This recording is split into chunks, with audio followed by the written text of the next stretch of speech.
Well, thanks for talking with us here. Absolutely.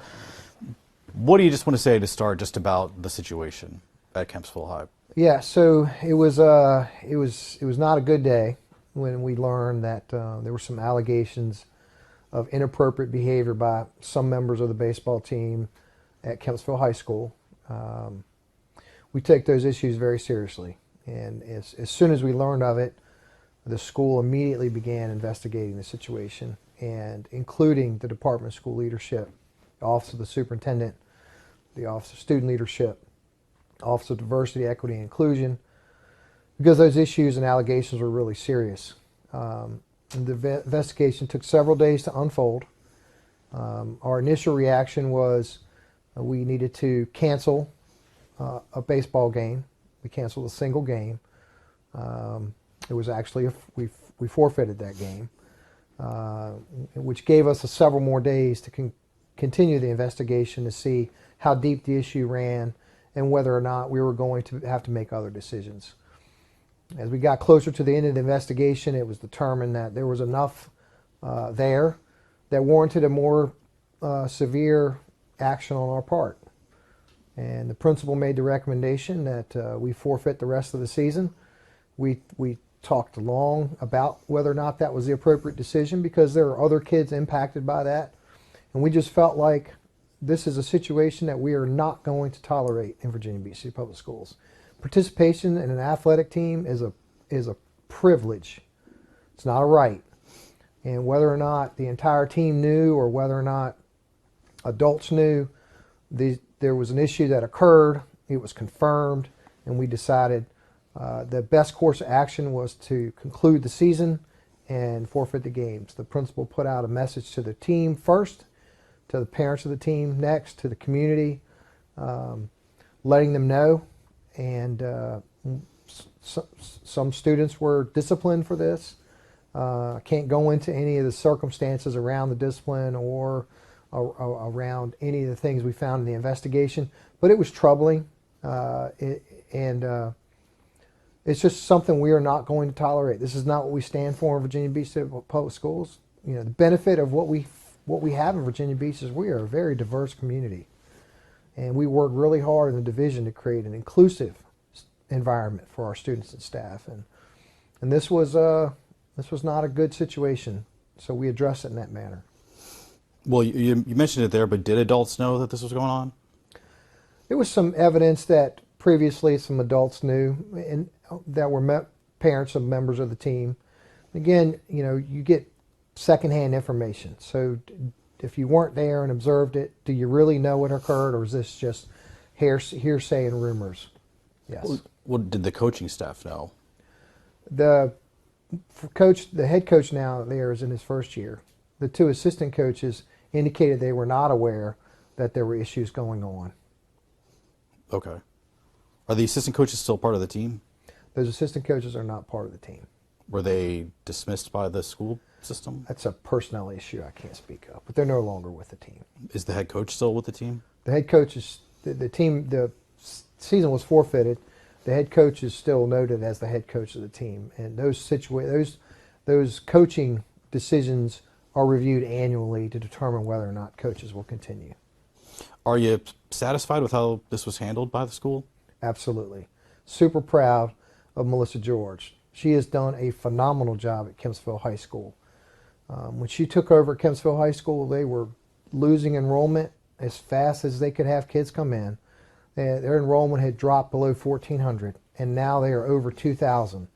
And it's a testament to the work that she's done in that school to create such a fine program. I mean, the other night, the Entrepreneurial and Business Academy had 500 attendees in their auditorium for their pitch night, led by Bruce Thompson and 4 other leaders in our community who listened to a diverse group of 7 teams from that academy that pitched their products and received funding for those products from those individuals. It was a beautiful display of our kids and their talents, and that's what represents Kempsville High School. Well, when did she take over, do you know? I guess she was named the principal, I want to say, in probably 2018. Okay. Maybe earlier, I don't know exactly the date. Got it. Well, I guess we can follow up with maybe Ryan can just get that. There's just an interesting Yeah. figure with the attendance, like you said. Is this contained to Kempsville High, or do you think that this is happening at other schools? So at this point in time, this situation was contained to Kempsville High School. But we're not assuming that that was an isolated incident in Kempsville High School. That was a single program, a single team.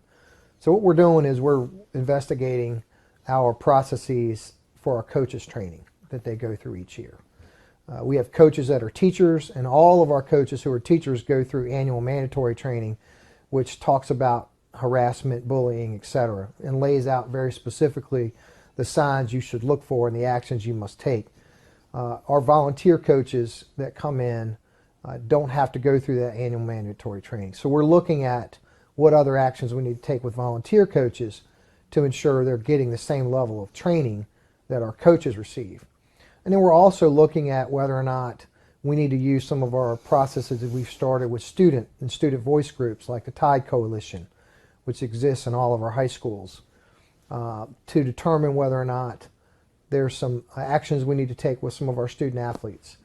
Well, and I wouldn't end there, because I mean we've got kids involved in band and chorus and theater, etc., and we can't assume that slurs are only racially motivated. There could be slurs related to religion or things like that. So we're taking a really close look at that. I will tell you that I have a superintendent student advisory group that I meet with 5 times a year that represent school students from each of our high schools, and that this particular issue of harassment, bullying, has not come up in those meetings with this group of 33 kids, actually 39 kids. So again, I'm not going to assume because it hasn't come up, there might not have been issues. So we're looking into that. Were the assistant coaches volunteer coaches? I believe the 2 assistant coaches were volunteer coaches. Okay. At least one of them was. Well, and yeah, you mentioned it some, but what do you think are the things Virginia Beach does to try and prevent something like this from happening? Yeah, so our current strategic plan has an educational equity emphases in all of 6 of our goals. We have an educational equity policy that the school board passed 11-0 several years ago. We have core values that we created in 2018, 2019 that are part of our current strategic framework that talk about respect and valuing differences.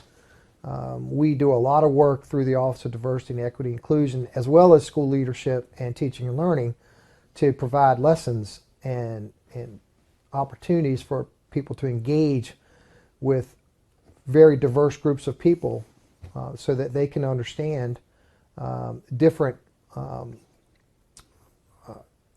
mindsets that various cultures bring. So we're proactive. Well, in this case, one of the statements from the principal said this had been going on for years. Why was it going on for years? Was it kids not coming forward to the coaching or the people at the school? So the investigation did determine that it wasn't isolated to this year. It had been going on for at least a couple of years. And that was from statements from students. So I can't tell you why it didn't come out before then. It just was not brought forward to an adult, or an adult didn't recognize what was going on, or a parent didn't report it. If there are instances like this, though, what would you encourage students to do? Well, first of all, if you see anything that's going on that's related to hate speech or bullying or harassment, you need to report it to a school official. And anyone who has seen that type of things in the past and not reported it is, to me, complicit in allowing it to happen. And I understand another employee of the division made a comment that he knew of this from several years ago with his own child. And I'm not sure if this person ever reported. I have not spoken to this person. But if this person was aware of it from his own observations and was a member of staff in Virginia Beach City Public Schools and didn't report it, they're complicit. Well, what does that mean to you? That means they're not upholding the standards of Virginia Beach City Public Schools. It seems like one of the parents has been posting on Facebook. I'm not sure if you're aware of that or have seen those videos, but I try to stay away from social media. okay. Well, I guess it seems like some of the comments being made were presented in a joking manner. What do you just make of that? Are kids maybe not recognizing that saying something offensive, they might think it's funny, but it's not a joking matter to say the N-word in a joke. Yeah, I think that it's really the perception of the receiver, not the person who's making the comment. You know, I had two boys. If my boys did anything wrong and I would question them, they go, "Well, that's not what I meant to do. That's not okay." So I can't speak to whether or not how the person meant it, but it was repeated, which raises the concern. If it's an isolated incident, it's one thing. It could be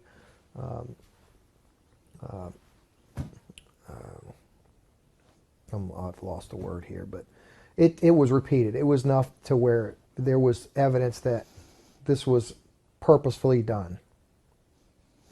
Well, and how do you feel about hearing something like that going on in the schools? It's very disappointing because, again, that's not what we stand for. I mean, I coached in this division for 14 years. I was a teacher. I was a principal. And that is not who we are. It's not who we were when I started in 1988, and it's not who we are now. I think there are larger things going on right now outside of Virginia Beach City Public Schools, across the Commonwealth and across the country, that have caused people some fears. And when people are fearful of anything, they're hypersensitive to situations. And, in this situation, the evidence suggested these things had occurred, and we handled it. Well, what kind of things are you talking about that are going on? Where various groups are being victimized, marginalized, etc. That's a national issue. That's not out of my realm, but I think there is an influence there. Got it. All right, that might be all I had. I mean, this is probably a question you can't answer, but are you able to say how many kids face discipline that were on scene? Okay. And I guess, are there any, future steps you're anticipating? Like, is the school system going to have some kind of like tangible investigation and anything like that, or? Well, so this particular investigation at this point is closed unless new information comes in. We don't have any other cases that have been brought forward to us at this point. But like I said earlier, we are investigating whether or not we need to strengthen our training programs for our coaches. We absolutely need to strengthen our training program for our volunteer coaches. And we're investigating whether or not we need to engage with our student voice groups that exist in all of our high schools and middle schools. Well, if an adult is complicit, like you were talking about, what do you think are the repercussions they could face? So try not to look backwards, try to look forwards. So my message to anyone who is aware of this moving forward, they must report it or they are complicit. Does that mean, you could lose your job potentially, or, there are certain reporting requirements that if you see a child that has been harmed, if you see a child's been injured, mentally harmed, you have to report that to Child Protective Services. That's a requirement. In these cases, the harm was more of slurs and continued harassment and bullying. But again, if you see those things, you should not assume that those are the isolated incidents. You need to report it to someone in authority, and in a school setting, that's administration, or in a team setting, it's to the head coach. And then the head coach would need to take action and report it to administration. You need to report it. That's absolutely what you need to do. Okay. All right. Well, is there anything you wanted to add? No, I think that I recognize the severity of this case and the anxiety it's caused to all of the families involved. And the message is, we do not tolerate this in Virginia Beach City Public Schools. We will not tolerate this. Our strength is the diversity that we bring to this school division, because it really is a melting pot. And you know, we all need to recognize that everyone brings values and strengths to the table, and we need to listen and be more empathetic and compassionate to someone who may have a different viewpoint than us, and not consider that they are wrong or our enemy. They are not our enemy.